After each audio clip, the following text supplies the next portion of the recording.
Really good point you're making. A lot of people don't realize this, but World War II, in many ways, was an oil war. The Axis powers, Germany and Italy and Japan, did not have oil fields. They still don't today. What they did during World War II is each of those powers went out and occupied oil fields. The Germans occupied oil fields in Eastern Europe and Ukraine. Right. The Japanese occupied oil fields in Manchuria, and the Italians occupied oil fields in North Africa. And that was all redistributed after the war, right?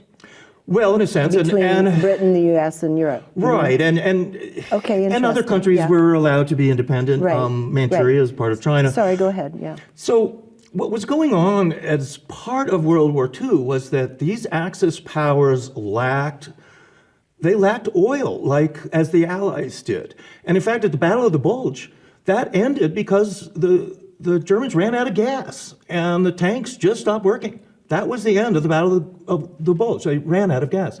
But the Germans, not having large oil supplies, had to find alternative energy sources. And it was the Germans who also created the Sasol plants, which was turning coal into oil. They did that during World War II. And the South Africans also then took that technology, because South Africa does not have oil fields.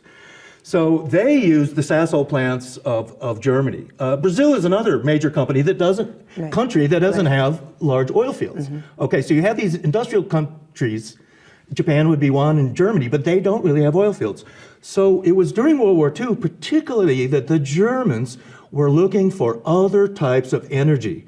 And so the craft that are electric, and that was what Tesla was all working on. So part of the idea of World War II in the end was you have the oil companies trying to control the world, and they are pushing for oil-based technology. Rockets, jets, their spacecraft is oil and obviously limited. That's right. As a result. But now, let's say, for an instance, that Tesla had survived World War II and had somehow become part of the post-World War II space program. What would he have been, what kind of spaceships would he have been creating? Not rockets. He would have been creating electric spacecraft. And that's part of the thing with the UFO enigma. When you look at UFOs, whether they're large cylindrical cigar-shaped UFOs or big flying triangles, or they're discoid flying saucer craft, they're not rockets. They're not jets, although some flying saucer craft were actually jets. But yeah, they're electric. So now we're looking, when we look at UFO technology, and technology being used by, say, the Germans and whatnot, such as Foo Fighters during World War II.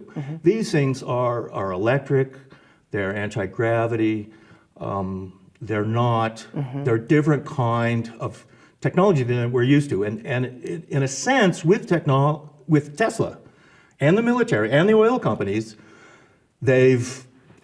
after World War II, they just took us in a different direction, away from Tesla technology, away from electric craft, and into a world of jets, rockets, and gasoline, aviation, fuels. Fuel-dependent, That's technologies. Right. The world's technology and economy today is completely dependent on oil. And in fact... But they're having trouble. This is changing. Well, right, and it is changing, and it's slowly, and companies like the Tesla Motor Company. I was just going to say, Tesla Motor Company, Elon Musk. What a great thing, yeah, Elon Musk. And it takes someone like him. I mean, I have a tremendous respect for people like Elon Musk or Richard Branson.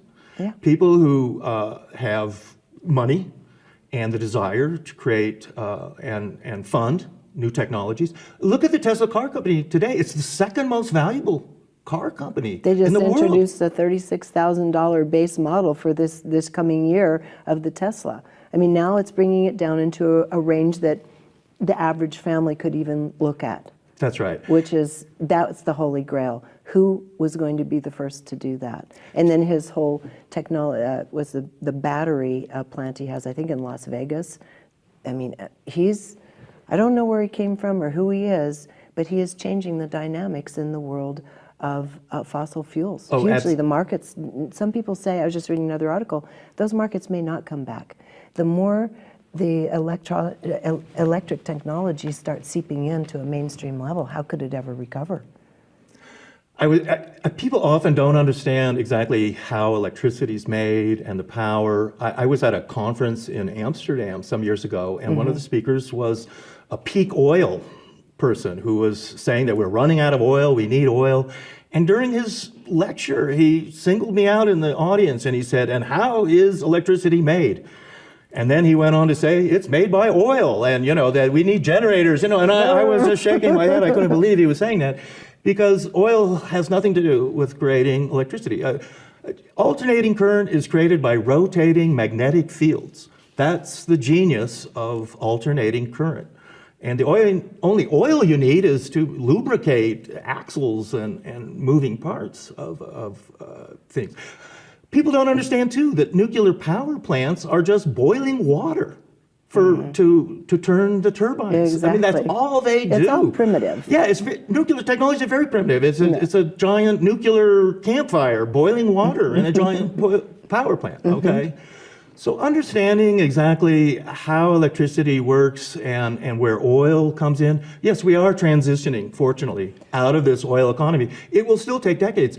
Part of it, too, many of these third world countries that have oil, Saudi Arabia is a good example, and others, that's all they have. Their economies will collapse once we don't need oil from them anymore. And we're watching